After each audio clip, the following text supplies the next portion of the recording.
आज एक्सप्लेन कर रहा है एक हॉलीवुड मूवी। इस मूवी में एक लड़के को अपनी होने वाली स्टेप मॉम से प्यार हो जाता है और इन दोनों की प्यार की कश्ती क्या किनारे लग पाएगी या फिर बीच मझधार में ही के डूब जाएगी, देखेंगे हम इस मूवी में। लीजा नाम की एक शादीशुदा लेडी अपने हस्बैंड और अपनी डॉटर को छोड़ के एक दूसरे आदमी के साथ फ्रांस के एक फार्म हाउस में छुट्टियां बिताने आई है। लीजा चाहती है कि वो हेनरी से अब शादी करे। हेनरी भी अपनी वाइफ को छोड़कर यहाँ पर लीजा के साथ चुपके वेकेशन एंजॉय करने आया था। इनका वेकेशन बहुत अच्छे से चल रहा था तो कबाब में हड्डी बनने के लिए वहाँ पर हेनरी का बेटा आ जाता है। 18 साल का हेनरी का ये बेटा अपने बोर्ड एग्जाम की तैयारी करने के लिए अपने डैड के फार्म हाउस पर आ गया है। लीजा ब्रेकफास्ट टेबल पर पहली बार हेनरी के बेटे डेविड से मिलती है। डेविड लीजा को नहीं जानता था। वो अपने डैड से पूछता है कि डैड ये कौन है।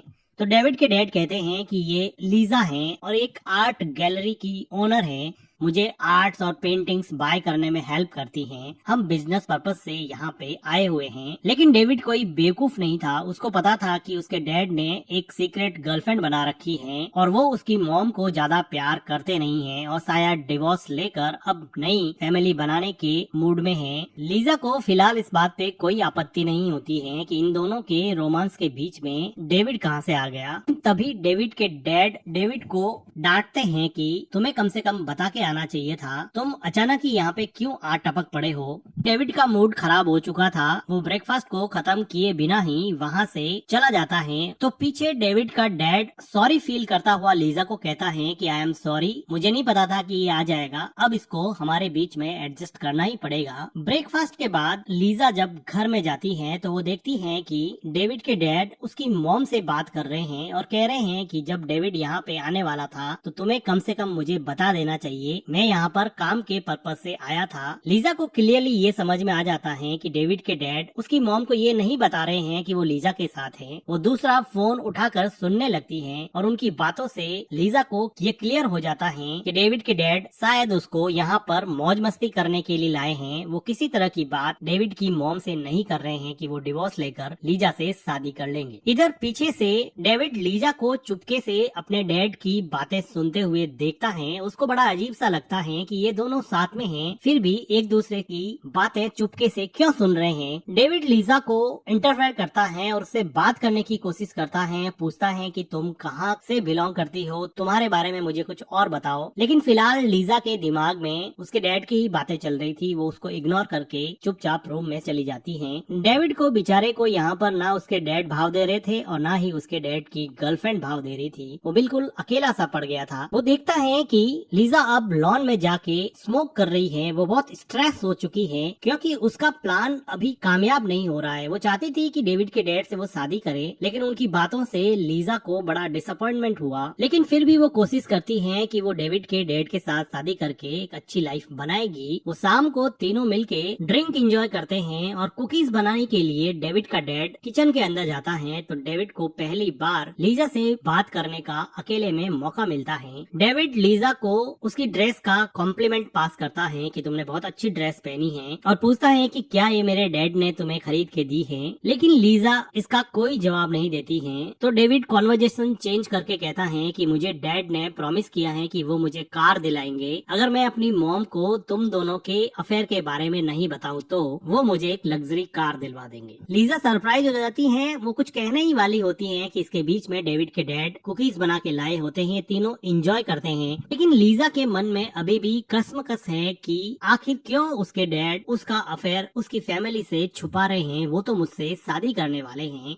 लीजा डेविड के डैड को पूछती है कि डेविड यहाँ पर कितने दिन तक रुकेगा। वो अपनी प्राइवेसी में इंटरफेयर कर रहे हैं। तो उसके डैड कहते हैं कि वो मेरा बेटा है, मैं उसको ऐसे तो कैसे बाहर जाने के लिए कह सकता हूँ। लेकिन डेविड के डैड के मन में ये डर था कि अगर उसको जबरदस्ती यहाँ से निकाला तो वो उसकी मॉम को जाके बता देगा कि इन दोनों के बीच में अफेयर चल रहा था। लीजा ये चाहती थी कि डेविड के डैड और वो दोनों अकेले रहकर कुछ रोमांटिक मोमेंट शेयर करे ताकि उसके डैड उसके ज्यादा क्लोज आ जाए और उनकी जल्दी से शादी हो जाए। लेकिन फिलहाल इसका चांस अभी लग नहीं रहा था, तो लीजा लेक के किनारे पे जाके एक बुक पढ़ने लग जाती है। वो देखती है कि डेविड भी वहाँ पे कुछ बुक लेके लेक के किनारे पर आ गया है। डेविड ने लीजा से 2 बार बात करने की कोशिश की, लेकिन लीजा ने कोई रेस्पॉन्स नहीं दिया था। तो डेविड अब यहाँ पर कोई भी पहल नहीं करना चाहता था और वो चुपचाप अपनी एक खास हॉबी पेंटिंग में लग जाता है। वो चुपचाप से लीजा की एक पेंटिंग बना लेता है। लीजा को भी अब इसमें कुछ इंटरेस्ट आया, तो वो उसकी आर्ट बुक लेकर उसकी पेंटिंग्स देखने लगती हैं। डेविड की सारी पेंटिंग जैसे एक कहानी बयां कर रही हो, उसके दिल का दर्द बयां कर रही हो। हर पिक्चर में एक अलग तरह का इमोशन छुपा हुआ था, जिसको देख के लीजा को समझ में आया कि डेविड एक अलग तरह का टैलेंटेड लड़का है। क्योंकि लीजा खुद एक आर्ट गैलरी ओन करती थी, उसको पेंटिंग की बहुत अच्छे से समझ थी और वो डेविड के टैलेंट को पेंटिंग देखते ही समझ गई कि ये लड़का पेंटिंग बनाने में एक्सट्रीमली टैलेंटेड है, जिसकी वजह से अब लीजा और डेविड के बीच का कॉन्वर्जेशंस का बैरियर खत्म होने लगा। लीजा डेविड को एक पेंटिंग जिसमें लाइट हाउस बना हुआ था उसके बारे में पूछती हैं, तो डेविड कहता है कि मैं जब भी जिंदगी में अकेला होता हूँ, जब भी परेशान होता हूँ, तो मैं हमेशा समंदर के किनारे बने इस लाइट हाउस पर चला जाता हूँ, जहाँ पर मुझे बहुत शांति मिलती है। डेविड ने लीजा की एक एब्स्ट्रैक्ट पेंटिंग बनाई थी, जिसको लीजा देख के कहती है कि अगर मुझे पता होता तो मैं अच्छा पोज दे देती, तुमने तो मुझे बिना बताए ही मेरी पेंटिंग बना ली। तो डेविड कहता है कि आप सबसे ज्यादा ब्यूटीफुल तब होते हो जब आप सेल्फ कॉन्शियस नहीं होते हो, जब आप अवेयर नहीं होते हो, तभी आप सबसे ज्यादा सुंदर दिखते हो। एक लड़के से ऐसी गहरी बातें सुनकर लीजा को पहली बार डेविड के लिए अफेक्शन हुआ और वो उसके साथ काफी कंफर्टेबल हो गई। डेविड कहता है कि मैं अपनी बोर्डिंग स्कूल से नफरत करता हूँ, मुझे अपनी फैमिली से दूर रहना पड़ता है, मुझे वहाँ पर जाना बिल्कुल भी पसंद नहीं है। तो लीजा कहती है कि तुम फिर वहाँ पे क्यों जाते हो? तो डेविड कहता है कि उसके डैड ने उसको फोर्स किया है कि वो बोर्डिंग स्कूल बेस्ट है और तुम्हारे फ्यूचर के लिए सबसे अच्छा स्कूल वही है, इसलिए तुम्हें वहीं पर जाना पड़ेगा। तो लीजा भी इस बात को सपोर्ट करते हुए कहती है कि मैं भी अपनी स्कूल को कुछ ज्यादा पसंद नहीं करती थी और धीरे धीरे मैं भी आर्ट्स की तरफ, पेंटिंग्स की तरफ बढ़ने लगी। डेविड पहली बार लीजा के साथ खुल के बात कर रहा था, जैसे वो अपनी मन की गहराइयों के दुख को अपने शब्दों में बयां करके लीजा के सामने पेश कर रहा था। वो लीजा को कहता है कि मैं बोटिंग पे जा रहा हूँ, क्या तुम मेरे साथ चलोगी? लीजा इजीली एग्री हो जाती है, ये दोनों यहाँ पे बोटिंग कर रहे हैं। लीजा डेविड को पूछती है कि क्या तुम्हारी कोई गर्लफ्रेंड है? तो डेविड कहता है कि मेरी कोई गर्लफ्रेंड नहीं है। डेविड पूछता है कि कैसा लगता है तुम्हें मेरे डैड की सेकंड गर्लफ्रेंड या नंबर 2 गर्लफ्रेंड बनने में कैसा लगता है? तो लीजा को गुस्सा आता है, तो वो कहती है कि तुम्हें कैसा लगता है नंबर 3 बनने में? तुम तो तुम्हारे डैड के लिए तीसरे स्थान पर आते हो, तुम्हारी मॉम और मेरे बाद में।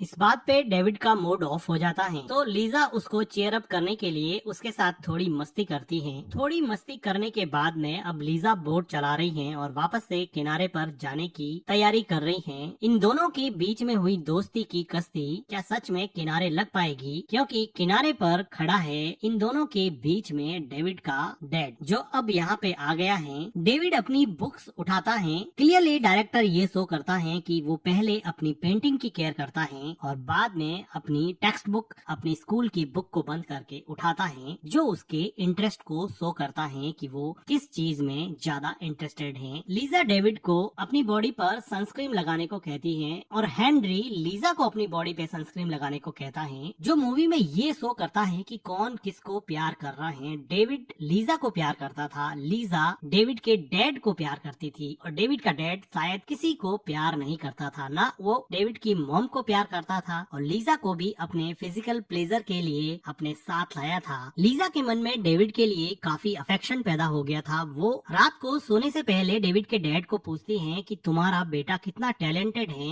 वो इतनी ब्रिलियंट पेंटिंग बनाता है, क्या तुमने कभी उसके टैलेंट को, उसकी आर्ट को पहचाना नहीं है क्या? तो डेविड का डैड लीजा को कहता है कि आर्ट एक हॉबी हो सकती है, कोई जॉब नहीं है। तो लीजा कहती है कि इन्हीं टैलेंटेड लोगों के दिन रात काम करने की वजह से हम अपनी दुकान चला पाते हैं और हम इतने सारे पैसे बनाते हैं, कम से कम थोड़ा तो उन लोगों के लिए रेस्पेक्ट शो करो। लेकिन डेविड का डैड एक इमोशनलेस बिजनेसमैन था। वो फिर यहाँ पर लीजा के साथ बिना कुछ बात किए अपने फिजिकल प्लेजर में इन्वॉल्व हो जाता है। इस बात पे लीजा को थोड़ा अजीब लगा और वो डेविड के डैड से दूर हट जाती है। लीजा अभी प्रेगनेंसी टेस्ट कर रही है और टेस्ट के रिजल्ट से उसको पता चला कि अब वो प्रेग्नेंट हो चुकी है और अब वो हेनरी के बच्चे की माँ बनने वाली है। उसको जल्दी से जल्दी डेविड के डैड से शादी करनी पड़ेगी।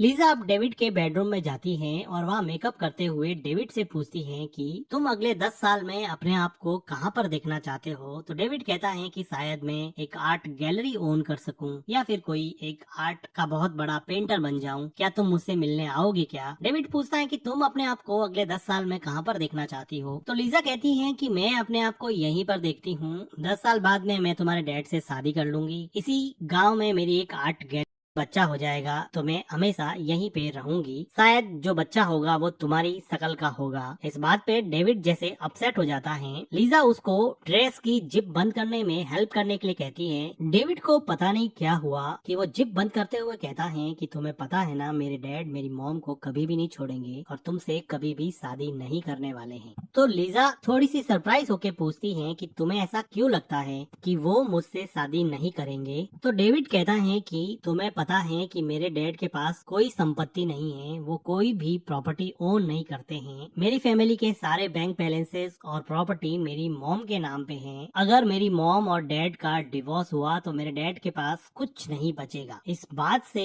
लीजा को शॉक लगा कि वो किसी रिच बिजनेसमैन से डेट कर रही है, लेकिन फिर भी वो डेविड की बात पर विश्वास नहीं करती है। डेविड कहता है कि मैं हर साल फार्म हाउस पे आता हूँ, हर साल उनके साथ एक नई लड़की को देखता हूँ। तुम कोई पहली नहीं हो, मैं उनको बहुत अच्छे से जानता हूँ, वो तुमसे शादी नहीं करने वाले। लेकिन लीजा फिलहाल डेविड की बातों पर विश्वास नहीं कर रही है। अब वो तीनों मिलके यहाँ पे डिनर कर रहे हैं। तो लीजा डेविड के डैड को पूछती है कि डू यू लव मी, क्या तुम मुझसे प्यार करते हो। डेविड के डैड के लिए सरप्राइजिंग था कि अचानक से ये क्वेश्चन क्यों पूछा जा रहा है। इस ऑकवर्ड कॉन्वर्जेशंस की वजह से डेविड यहाँ से जाना चाहता है, लेकिन लीजा उसको बैठने को कहती है और उसके डैड से वापस पूछती है कि डू यू लव मी। जैसे वो चाहती थी कि उसके बेटे के सामने वो एक्सेप्ट करे कि वो उससे प्यार करते हैं और उससे शादी करेंगे। लेकिन डेविड के डैड यहाँ पर लीजा को कोई भी जवाब नहीं देते हैं, जिसकी वजह से लीजा काफी डिसअपॉइंट और फ्रस्ट्रेट हो जाती है। तो अब वो रोमांटिक म्यूजिक लगा देती है और डेविड के डैड के सामने ही डेविड के साथ डांस करने लगती है। वो डेविड के डैड को जलाना चाहती थी। डेविड भी बेमन से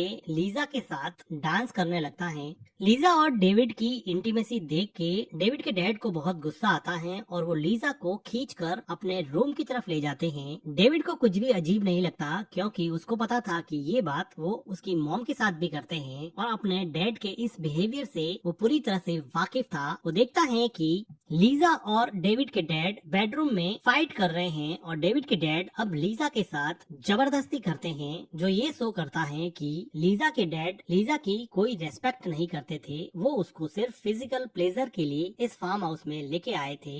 ये सब देखने के बाद में डेविड लीजा के बेडरूम में जाता है और वहाँ पर उसका गाउन पहनने लगता है। डेविड जैसे लीजा के गाउन को फील करना चाहता हो, वो अब लीजा की लिपस्टिक भी लगा रहा है और इन सब हरकतों को करते हुए डेविड के डैड डेविड को देख लेते हैं। डेविड के डैड का गुस्सा देख के डेविड जैसे डर जाता है, वो उनसे दूर जाने लगता है। लेकिन ऐसा लगता है कि डेविड के डैड को ये काफी पहले से पता था कि डेविड ऐसी हरकतें करता है और इन सब चीजों को अब लीजा भी देख लेती है, जिससे डेविड पूरी तरह से शर्मा जाता है और इस फार्म हाउस से भाग के चला जाता है। लीजा को अब डेविड की चिंता होती है, वो डेविड के पीछे पीछे भागती है। ये सब चीजें देखने के बाद में लीजा को ये समझ में आ जाता है कि डेविड एक होमोसेक्सुअल लड़का है, उसको लड़के पसंद है और इसी वजह से उसके डैड उसको एक्सेप्ट नहीं कर पा रहे हैं। उसको ओपनली उसको अपने आप से दूर एक बोर्डिंग स्कूल में भेज दिया है, जिसकी वजह से वो लड़का अंदर ही अंदर इतना पसीज गया है कि वो अपने बाप के सामने मुंह भी नहीं खोल पा रहा है और अपनी होमोसेक्सुअलिटी और अपने अनसपोर्टिव फैमिली इन्वायरमेंट की वजह से अब वो भागकर चला गया है। लीजा को पता था कि वो कहाँ जा सकता है, क्योंकि डेविड की पेंटिंग में लाइट हाउस का जिक्र था, जहाँ पर वो कहता था कि जब भी वो अकेला होता है तो लाइट हाउस चला जाता है। लाइट हाउस पर लीजा को डेविड मिल जाता है। लीजा डेविड को कंसोल करने की कोशिश करती है, उसे बात करने की कोशिश करती है कि इसमें कुछ भी बुरा नहीं कि आप होमोसेक्सुअल हो। अब लीजा यहाँ पर एक होटल बुक करती है और ये दोनों मिलके इस होटल में चले जाते हैं। लेकिन होटल में आते ही डेविड अपने आप को बाथरूम में बंद कर लेता है। बड़ी मुश्किल से लीजा बाथरूम के अंदर जाती है तो डेविड जैसे मायूस सा बैठा बैठा रो रहा होता है कि उसको लोग क्यों एक्सेप्ट नहीं कर पा रहे, उसकी क्या गलती है। वो अगर होमोसेक्सुअल है, उसकी बॉडी की बायोलॉजी अगर ऐसी है कि उसको लड़के पसंद है, तो किसी को क्या दिक्कत है। वो अपने बाप के जैसा बिजनेसमैन नहीं बनना चाहता, वो आर्ट्स में पेंटिंग में इंटरेस्टेड है, तो किसी को क्या प्रॉब्लम है। कोई उसकी होमोसेक्सुअलिटी को एक्सेप्ट नहीं कर पा रहा। स्कूल में उसको सब लोग बुली करते हैं और फैमिली में उसके एकमात्र टैलेंट को कोई रिकॉग्नाइज नहीं कर पा रहा। लेकिन लीजा इन सब बातों को समझती है। वो किसी की पर्सनल बिहेवियर, इंडिविजुअलिटी को बहुत अच्छे से जानती है। वो आर्ट की कदर जानती है और अब वो डेविड को सपोर्ट करती है और उसके मन की ख्वाहिशें पूरी करती है। वो कुछ गर्ल्स के कपड़े शॉपिंग करके डेविड को लाके देती है और डेविड इनको पहन के जैसे बहुत खुश होता है। ये दोनों मिलकर एक दूसरे के साथ एज अ फ्रेंड काफी अच्छा टाइम स्पेंड करते हैं। डेविड जो इतने दिनों से मुरझाए हुए फूल की तरह बैठा था, उसको जैसे ही लीजा रूपी प्रकाश की किरण मिली, वो एकदम से खिल उठा। उसकी जिंदगी में जैसे खुशी की बहार लौट आई। उसको वही तो चाहिए था, उसको कोई सपोर्ट करे, उसको कोई रिकॉग्नाइज करे, उसके साथ वही करे जो वो खुद करना चाहता है। उस पर थोपी हुई चीज कुछ भी ना हो। डेविड के साथ रहने से लीजा को खुद रिकॉग्नाइज हुआ कि प्यार सिर्फ लेने की नहीं, प्यार देने की भी चीज होती है। डेविड को सपोर्ट करके, डेविड को प्यार करके उसको पहली बार रियलाइज हुआ कि आदमी को क्या उस चीज के पीछे भागना चाहिए जिसका प्यार वो पाना चाहता है, या उस चीज के पीछे कि जिसको वो खुद प्यार करता है। डेविड के साथ काफी फ्रेंडली हो चुकी लीजा अब डेविड के साथ टाइम स्पेंड करने के बाद में ये फील करती है कि क्या वो सही कर रही है, क्या वो डेविड के डैड से शादी करके कभी खुश रह पाएगी। डेविड के डैड ने कभी भी डेविड को सपोर्ट नहीं किया, उसकी होमोसेक्सुअलिटी, उसकी इंडिविजुअलिटी को कभी सपोर्ट नहीं किया, उसके टैलेंट को भी कभी उन्होंने रिकॉग्नाइज नहीं किया। क्या वो आदमी जो हमेशा अपने बारे में सोचता है, क्या वो कभी मेरे बारे में सोचेगा। इन सब सोच को लेकर अगले दिन लीजा वापस से फार्म हाउस पे पहुंच जाती है और डेविड के डैड को कहती है कि मैं अपना यहाँ से सामान पैक करने आई हूँ, अब मैं तुम्हारे साथ नहीं रहूंगी। वो अपना सामान पैक करके बाहर चली जाती है तो देखते हैं कि उसका हस्बैंड उसको लेने के लिए आया है। अब लीजा फार्म हाउस से दूर जा रही है। वो अपनी बेटी की तरफ देखती है और मुस्कुराती है। उसको लगता है कि शायद उसको अपनी फैमिली पे अब ध्यान देना चाहिए। लीजा को अब क्लियर कट पता था कि हमेशा उस आदमी से प्यार करना चाहिए जो आपसे प्यार करता है, न कि उससे जिसका आप प्यार पाना चाहते हो। क्योंकि प्यार पाने की जद्दोजहद में आप कौन सी हदें पार कर जाते हो आपको पता नहीं चलेगा। इसी बात को सोच के लीजा अब शायद अपनी फैमिली के साथ दोबारा कोशिश करेगी और डेविड को भी जिंदगी में कभी न कभी कोई न कोई पार्टनर, कोई न कोई सपोर्टिव एलिमेंट मिल ही जाएगा। वो अपनी जिंदगी की खुशी शायद अपनी पेंटिंग में, अपने टैलेंट में और किसी होमोसेक्सुअल फ्रेंड में ढूंढ ही लेगा। और इसी के साथ ये मूवी एंड हो जाती है। मूवी का एक्सप्लेनेशन अगर आपको अच्छा लगा हो तो वीडियो को लाइक कीजिएगा। हमारे